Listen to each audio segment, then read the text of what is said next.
Hey there, Arapahoe Basin junkies. Louie from your friendly mountain ops team, coming to you again live from the drive.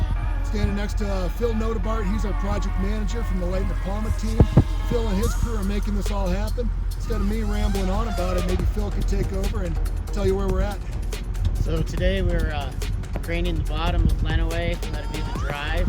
It's been a challenging day. We've had some snow flurries, but we fought through it. We got the drive unit up here, and we're buttoning up the last little bit.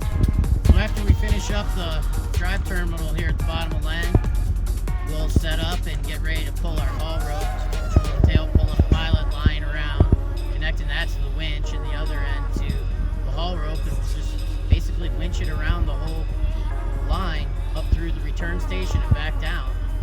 And then after we get the splice in, which will take us about a day, time to start hanging chairs. So it's going well considering the conditions. No problems, just solutions here. Know you're all dying to get on this lift. None of this is happening without Phil and his team pushing through conditions like this. So we'll have it for you ready soon, and check back in a few days.